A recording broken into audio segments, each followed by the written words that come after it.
Live again, man. This is all live on YouTube. Sweet. Yeah. Push to Facebook, all that good stuff. Yeah. You guys got the internet down there in the South? We do. We actually do. Yeah, we got it 6-8 months ago. Did you really? We're up and running. We're just trying to learn it, a little bit. AOL. That's what it is. Trey Harper here, General Sales Manager at Watson Quality Ford in Jackson, Mississippi. Famous Johnny Cash, June Carter Cash song. Yes. That's where they were going. Was it Jackson, Mississippi they were heading to from Memphis? Starkville County Jail. Starkville City Jail. That's the only part I know about Jackson. I want to talk to you guys because you guys are one of the leading Ford stores in the country, and I want to talk to you as a GSM, not only about the store, but about you. Yep. With your sales team. What is, with Cliff being the GM, right? The relationship you guys got, what is the motivation at your store with your teams? So the big thing that we've had going for us for 30 plus years is the fact that, and I'm coming from kind of an outside, I came from a group store a few years ago, and so coming from that kind of corporate dynamic into where, Mr. Watson's at the store 5 days a week type of thing. Yep. He's always there. It's a very close-knit, family type of organization, which has been the biggest thing for me. And so, I think we've got a pretty strong knit team that's very tenured. We have turnover just like every store does, but not near to the degree that probably your average store does. Right. Seasoned management staff and sales team, and so I think everybody.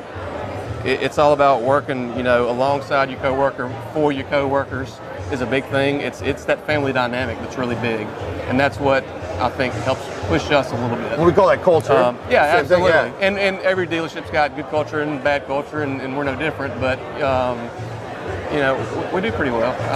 It seems like when I was at Watson Quality, it seems like your back of the house, the service area, fixed ops, and your front of the house were still kind of in sync a bit. That you guys have a good relationship. Yeah, and that's still the case. Bubba Holly, that's not normal in a normal dealership. It's not. No, it's this all the time, and it was when I was at another store as well. But we do really work well together. I think my counterpart in service, Bubba Holly, does a great job.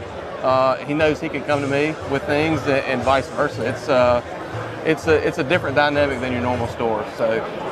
Well, I'm going to ask you the magic question. We're going to get into this right now. I just want to know, because Watson Quality being part of the Ford 20 with auto alerts, right? How you guys are using the tool down in Jackson, Mississippi? Because you hear, when I talk to, you're not in the country. It's a city, right? Oh yeah, it's. But I hear from the good old boys down south, because you tend to get a lot of the old dogs down south. I'm not.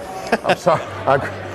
I'm a Yankee. I know it's all good. But it gets that stereotype. But I hear that the old dogs push back on technology. How did you get such a great adaptation at the store with auto alert? It took specifically for our salespeople some early wins early on. Where we found immediate success was in the service aisle, which was one of my big things with the software was it gave us a way to almost kind of self-manage a service process for taking in trades, buying customers' vehicles, and then at the same time giving them, that Apple kind of thing is the upgrade.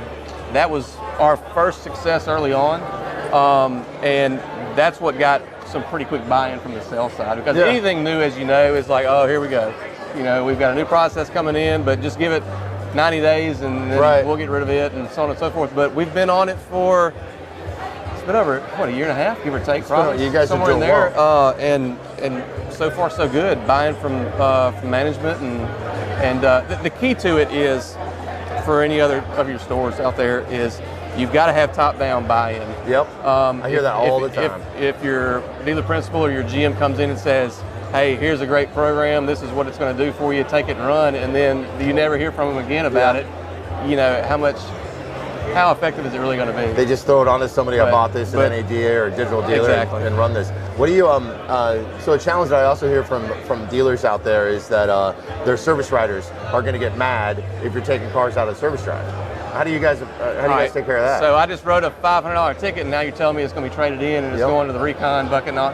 It was real simple. If a service rider, writes a ticket, sells whatever on it, we're going to have to do that anyway if we trade for it. Right. So we just leave the ticket and in the rider's name. It doesn't go to, and I mean, it obviously goes internal rate and all that, but it's never really not much difference there. Right. So the rider keeps the ticket. They don't lose anything, and we early pushback until we kind of rolled that idea out, and it works. You roll that over to the frontline trade-in. Yeah, absolutely. That's I thought it was a simple answer, and it's what I tell dealers and stuff. They send to see it, but to know that you guys are doing that and it's affected. I know you got to get out of here, but I got one last question for you. All right, shoot. Have you ever been in an airplane with Cliff? Oh my God. Have you been in one? It makes me a little nervous. Yeah. You're talking about for him flying? Yeah, him flying. Well, see, that's my background. Oh, you're like I was a commercial pilot for 4 or 5 years before the car business. So yeah, when Did you teach him anything? No. He's doing good. Is he doing all right? Yeah, he does. He's been wearing me out trying to get me to get current. I don't know if it's because he wants me to rent his plane. Yeah. So he can get a little bit there, but I think it's more so you need to get back in it because your family's never. I mean, my kids have never been in a plane with me. Yeah. So.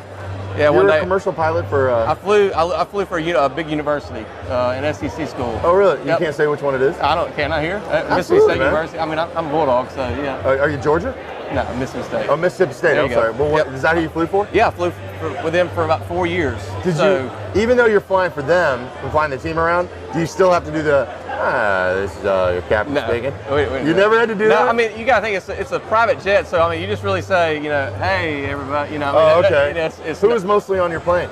The coaches, or? We flew, before the NCAA cut it out, we used to fly recruits in and back out, and we flew coaches on recruiting trips, and then heads of departments, president of the university, all that good stuff. It was fun. You had to be on call the whole time, or did you have a schedule that let you know? Typically you do, but we had a pretty good schedule. Our CEO, Mike DeLay, and Todd Crosley kind of share a plane, and sometimes Tommy, who flies them, he's just like, Tommy, we need you, we're going now. And so I don't know if they had you like that. It wasn't that bad. But you could take over if you needed to, right? I got it. Yeah. Yeah. Well, thanks for coming in. Appreciate Trey, it. have a good day. Yep, we'll get you back out there.